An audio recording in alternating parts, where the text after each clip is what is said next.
Hirsch. I'm Jim Carney, and this is EdCast, a program created and produced by educators for everyone interested in education. It's 11 p.m. Do you know where your 20-year-old is? If you do, you may be overparenting.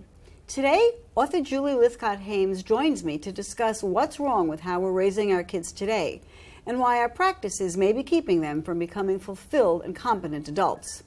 We'll look at ways of allowing kids to grow and flourish while we reclaim parenthood for ourselves.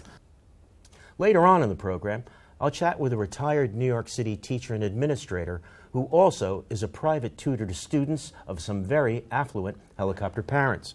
But we begin with Linda and her guest in the studio.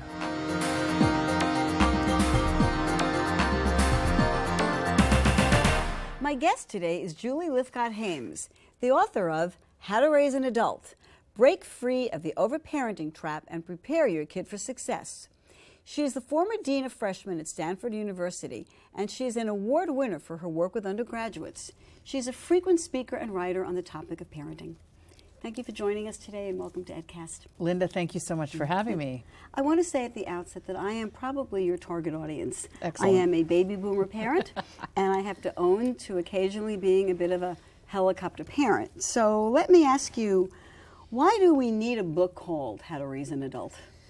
Well, Linda, I would say that the baby boom, with the best of intentions, parenting from love and from fear, decided that they knew best when it came to negotiating and navigating their kids' path through life.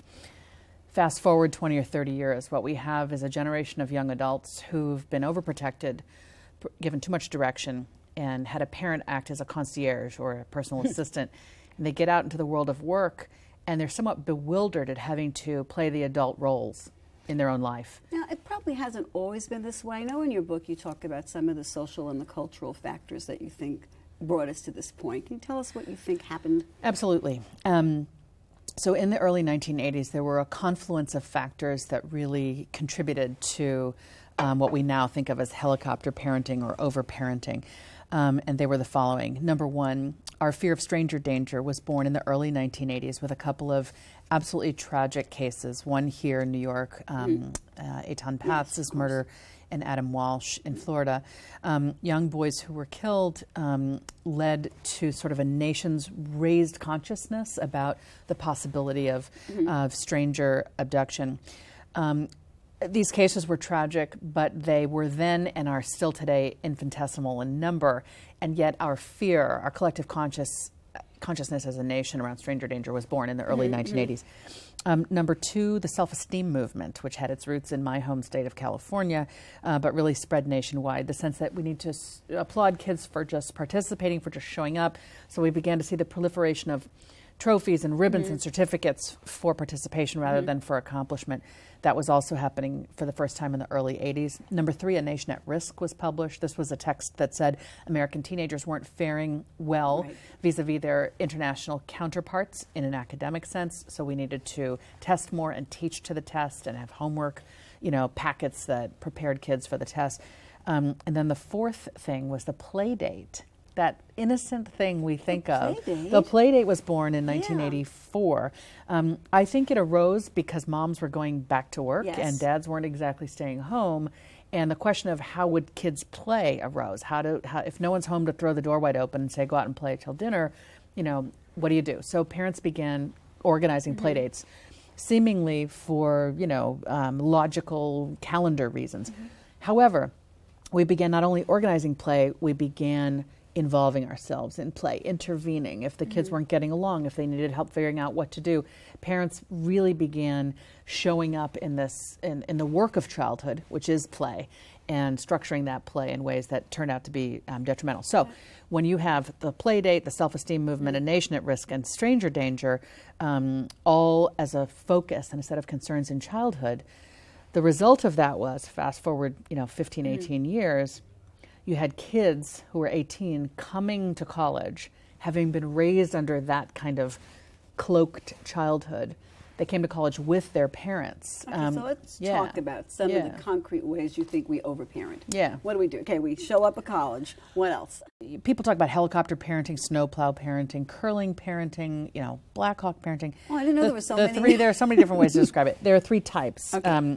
We overprotect. This is the sense that the world is scary and unsafe, and therefore I must protect and prevent rather than prepare. Okay, that's number 1. Number 2, overdirection. This is where we say, I know best what it takes to succeed in the world. You will go to this school, you will study this major, you will become this or that thing to be successful. Often our own egos are wrapped up in what we would feel proud to have our kids become. And the 3rd type is the concierge, the hand-holding type. Let me smooth your path. Let me fill out your forms. Let me argue with the referee, coach, teacher, principal. Let me advocate for you. Okay, so today's parents who are overparenting are doing 1, 2, or all 3 of those things. Okay, it starts right away. It starts when kids are young. We've forgotten that we're supposed to be building independence in our kids, fostering their independence. So if we've done all this for them along the way, we can't stop by the time they get to college because the stakes seem incredibly high by that point. So we've got to keep helping.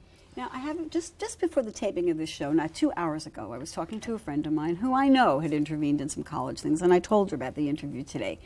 And I could see she took a little umbrage. She was a little bit on the defensive, and she mentioned how she really felt at times it was really necessary for her to intervene for her daughter in the college setting, that they weren't listening to her daughter. They were being mean to her in certain ways. So, but I know that you make a really strong point that all of this helping and over-directing and over-protecting is really harmful.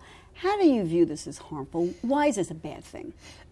Quite simply because that parent won't be there forever, and then that kid will be bewildered and lost. But she won't be a kid. She'll be 30 or 40 or 50 years old. The point is, at some point, we're no longer there to parent them. We're mammals. This is what I like to say, Linda. We may be mammals with clothing and a cell phone, but we're mammals, and the job of every... We're going to expire. Well, we are. And the job of every mammal parent is to ensure that our offspring have got it, that they have the fierceness to go out in the world and be themselves and, maybe find their own partner one day and create the next generation. Okay, that's actually the point. So if you'll allow that that's true, then the question is, how do we get them to that point? They don't magically develop these life skills, these abilities to be advocates for themselves and do and think for themselves at the stroke of midnight on their 18th birthday or their 21st or their 25th. Okay, we're meant to be providing them with opportunities to have a longer leash, more responsibility for their own choices and actions, along the way in childhood. I didn't answer your specific question about what's the harm, and I'd be happy to give you. What's the harm? Yeah. What's wrong with helicoptering? Well, you have the seemingly benign harm, like parents always filled up the kid's car with gas. So the kid is out on the road one day and discovers the tank is low and has no clue how to pump gas. You mentioned 2 things about kids should know. What to do when the car breaks down and being sick away from home. Yeah, that was really interesting. I interviewed a doctor at a very prominent hospital in Washington, D.C. who said 19-year-old girls are my least favorite patients. They just wither. They just, oh, poor me, and they're crying into their phones and Facebook about their upper respiratory infection.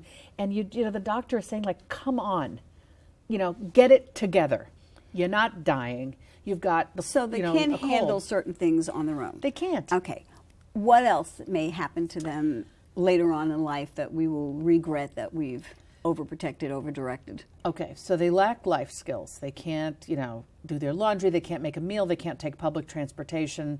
That's seemingly benign. Fine, at some point they can learn those things. They also lack the skills needed in the workplace. If a mom or dad has laid out what I call the checklisted childhood, which is all the activities that they must do in order to get into the right schools and so on, childhood has been lived according to a schedule and a plan, it actually undercuts their ability to be kind of the creative thinker they'll need to be in the workplace. Here's an example. Teach for America told me, if they tell their core members, who by the way are groomed from the very top, if you tell those core members, we want you to do A, then B, then C, then D, they do it. If you say, we want to get to D, we've got A and part of C, they're lost. Their lives have been planned. They haven't been given the opportunity to figure out, to brainstorm, to use their creativity and imagination. I mean, these are skills needed in the 21st century workplace, okay? The final thing is their mental health is undercut. They have higher rates of anxiety and depression. Essentially, we've deprived them of the chance to become existentially their own selves. I know that sounds very esoteric, but that's the harm. Jim Carney had the opportunity to speak with a former teacher and administrator to discuss some of these issues and the students that she's seen. So let's take a look.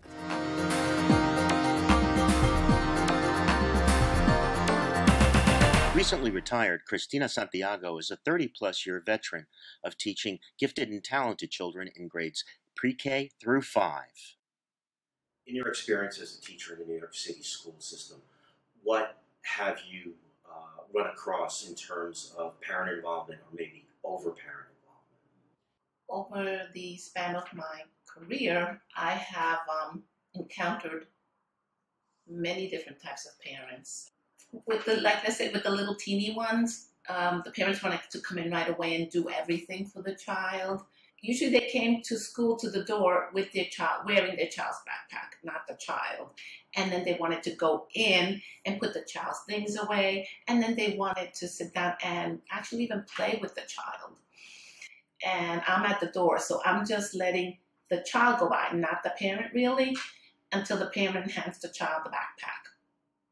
And I would say, nope, backpack, and then there were always some that wanted to stay, and I would say to the child, it was lovely to have your mom or dad or whoever here, say, have a good day, see you later, and that was my polite way of saying, bye. So you let the kid throw the parent out? Yeah, in a way, and if that didn't work, then I would say, okay, parents, we need to start our day, I'm sure you have to start your day too. Is competitiveness an element that the parents bring into the classroom? Oh, absolutely. Absolutely, because I often hear the parents comparing the children, talking about my child takes this in this class, or my child does this in this sport, or my child can read, third grade level and pre-K, or, things like that. So there is a competitiveness from the very when they come in to interview for the pre-K positions, they would compete with each other. They would be having conversations. Well, my child went to this and this program. I did this and this jamboree. My child spoke, when they were 6 months. What are some specific examples of where parents have gotten too involved in their child's education? One particular parent comes to mind, and that parent was so concerned that the child get 100 in everything. And it was very hard to convince the parent that this child was really doing very well in school. The parent would go to the principal and, say my child, is not being addressed correctly, and my child is brilliant, and why is my child not getting 100% here? And it was hard to explain to the parent that it was not just the right answer, but the procedure that the child chose, the wording that the child chose to explain the question. What are the ramifications for the kids as they go on? Stress, very bad stress. And one of the things I noticed with some of the children, I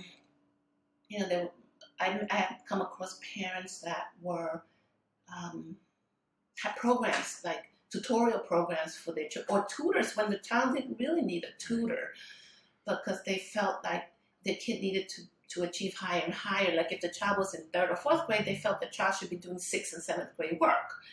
They felt that the more they knew, the better they would be. At the end of the day, I would ask the kids, where are you going? Because everybody went everywhere, and I just, for my own comfort, if anybody asked me where anybody was, I needed to know where the children were after school. One day, this one little boy, he's raising his hand, he's so happy. And I said to him, so-and-so, why are you so happy? He says, I am just going home today with my babysitter, and I'm going to watch TV and have cookies and milk, and I don't have to go to any clubs. And I said, well, I'm so happy for you. But inside, I felt this terrible sadness for him, because I knew how his schedule was. Every day he went somewhere. And I think this day was just a particular day where this particular thing wasn't happening. And he was so excited that he was just going to go home, watch TV with his babysitter and have cookies and milk.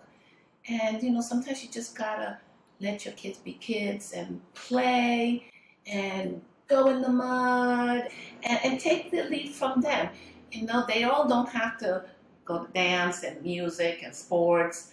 Take their leads from, if they don't really like something, listen to them. That might not be where their strength is. So, reporting for EdCast, I'm Jim Carney. Now back to Linda in the studio.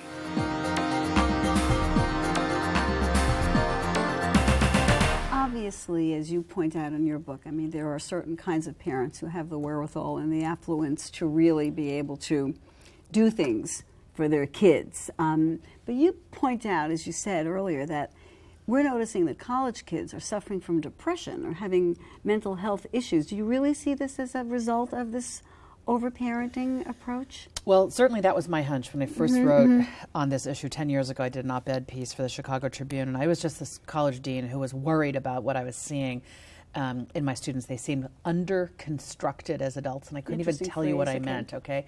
But something was off. Fast forward 10 years, we now have 5, 6 studies that have come out of major institutions reporting on higher rates of anxiety and depression in kids who have been exposed to this sort of overparenting. So I do think it, and more importantly than that, the researchers are saying it's true. Here's why: if someone has told you what to do and how to do it, has intervened at every turn, has got you tutoring for a A- or a B or a C or a D. They've essentially been alongside you saying, psst, hey kid, you're not actually capable of doing this thing called life without me. That's damaging to the self, not just the self-esteem, but self-efficacy, which is this fundamental concept in psychology that says humans have to sort of see that their actions and efforts result in things. When a parent has walked too closely along a kid's path, they've almost prevented that kid from being in the literal sense of the term. There are probably degrees of this, right? I mean, I think there are some places I would have to say guilty as charged, other places in which I wouldn't. But you make a very big point about the college admissions process as one area in which helicopter parents are really whirring those blades around. What is it about college admissions and that process that you say is broken? When I was first concerned about this issue and I would speak about it publicly, people would say to me, don't you think the elite colleges are to blame? And I worked for an elite college and I found myself saying, what? The places, elite colleges, the Stanfords and Harvards and et cetera of the world are not responsible for a parent doing their kids' homework. Okay, that was my position. Now that I'm away from the institution, I can see a little bit more clearly that this desperate interest in getting our kids into the quote-unquote right schools is very much fueling this overparenting. Okay, so U.S. News and World Report and it starts early, by the way. It does start early. People think about pre-K as the beginning of the college process. Right? So, but why? Because somebody out there, and I think U.S. News is the real culprit, has said 20 to 30 schools matter. And they publish that every year, and more kids apply to those schools every year. So they become more and more selective and impossible to get into. Okay, I know as an educator from an elite institution that a fantastic education is to be had at many, many, many colleges and universities in this nation.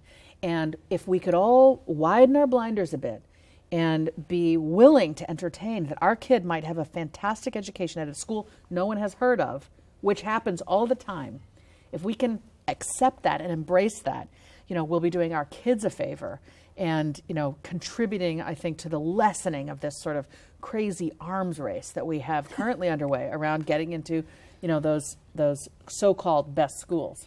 What are some of the other ways that you would like to see parents who are listening to you today and reading your book? How do you want them to change what they do? Well, there's some things parents can change right now upon listening to our conversation. Number one, stop saying we when you mean your kid. Okay, this is this sort of linguistic tick we have. We're on the travel soccer team. We've done this amazing science project. we're applying to college. I don't know if I should say this on air. Say Maybe it. they can Say edit it. it out. But No. I truly recall doing a pre-K application for my son for nursery school. And instead of referring to him, I said I. Yes. And I looked at that on the computer, and I called up my friends, and we laughed so hard. I said, guess who's applying to pre-K? Right. Me! Exactly. And of course, the That other was absurdity. horrifying. It was horrifying, but also absurd We're is the gonna edit fact that out, but- no, you're going to keep it in because it's great when we admit, look, I've got my own overparenting tendencies and I'll share them. But let me add to that point. It's absurd that we have to fill out these applications for pre-K, okay? That's part of the problem, I Okay. think, okay? So stop saying we. Number 2, stop arguing with all of the adults in our kids' lives.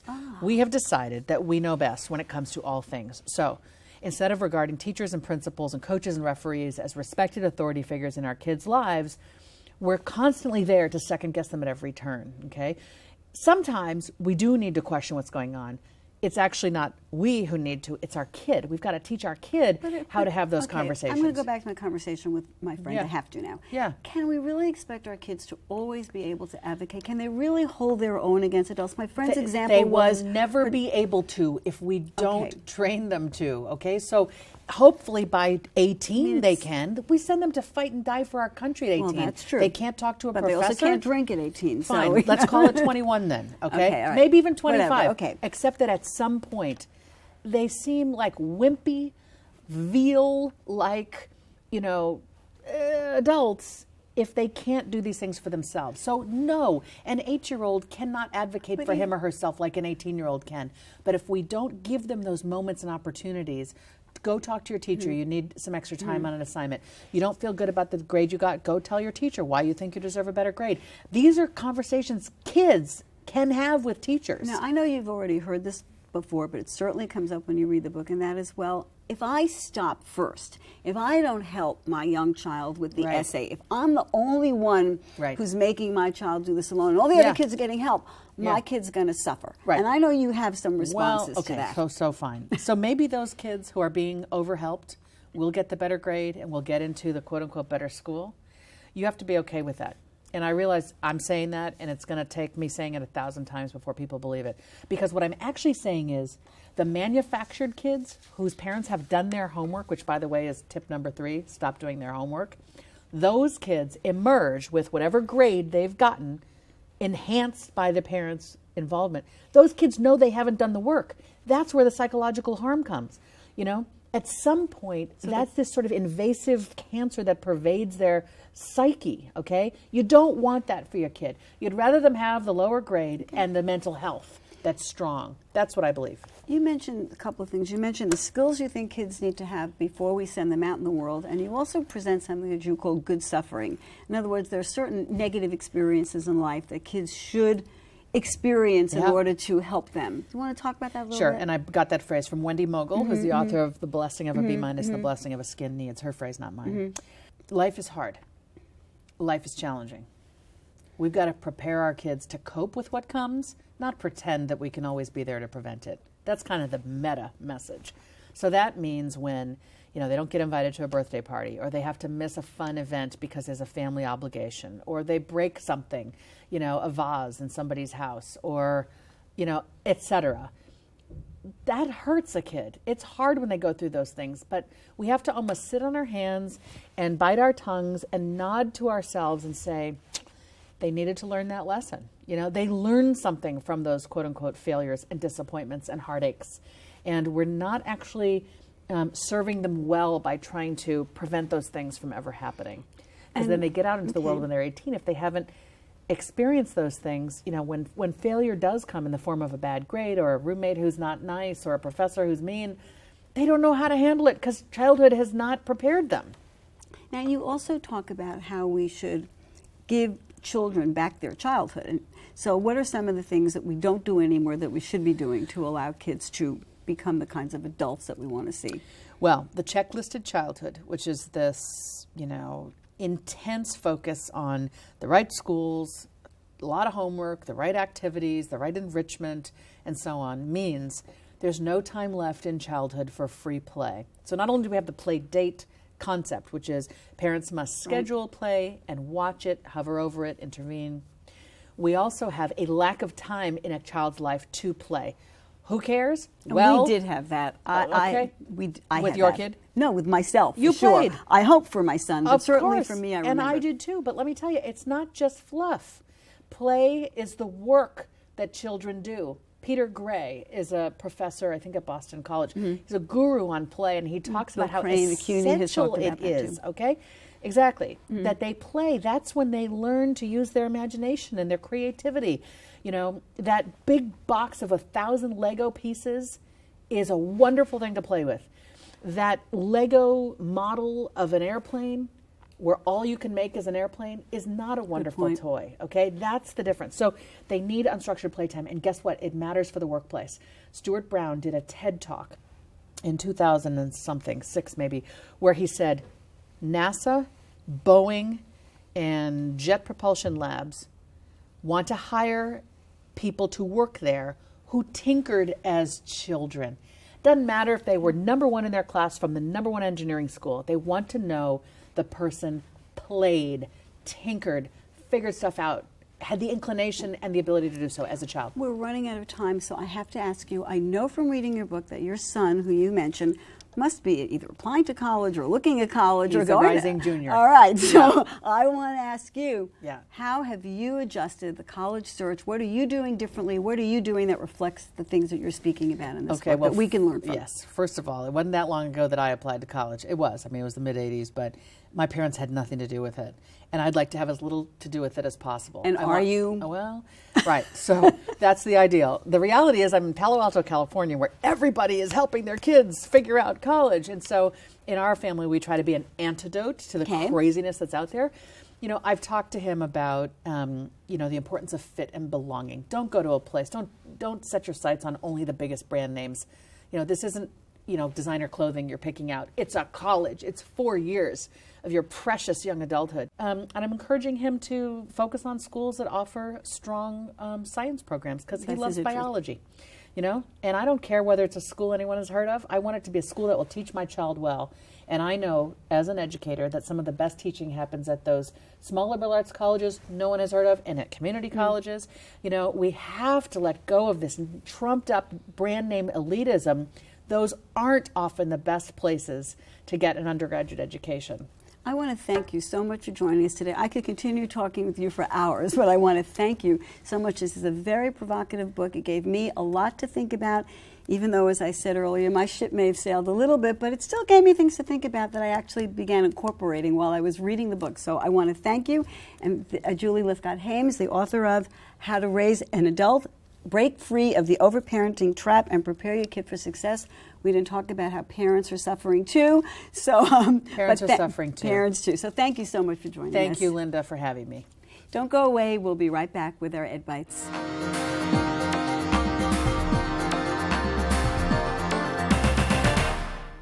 Welcome back to this edition of Ed Bites. How tough are New York State's standardized tests? According to a new study, New York has the highest standards in the nation for determining proficiency in reading and math. While states may determine their own proficiency levels, New York implemented more difficult tests linked to the Common Core as early as 2013. Georgia has the lowest standards in the country. New York City's Independent Budget Office released a report on New York City's charter schools, including the students who attend and how well they perform. The report indicates the tremendous increase in charter schools over the last 5 years, especially in certain sections of the city. It confirms that the controversial Success Academy schools outperform other charters. The report also examines how charters backfill or replace students who have left. This new release of data raises many questions about the performance and role of charters and will be the subject of an upcoming EdCast. It's true, there's so much we don't know about the impact of charters, and it is becoming a very influential element in education in the city and in the country. Well, this is a treasure trove of data that I think we should all be looking at very carefully. So. Well, be sure to tune in for that, but for now, that's this edition of EdCast. Till next time, class dismissed.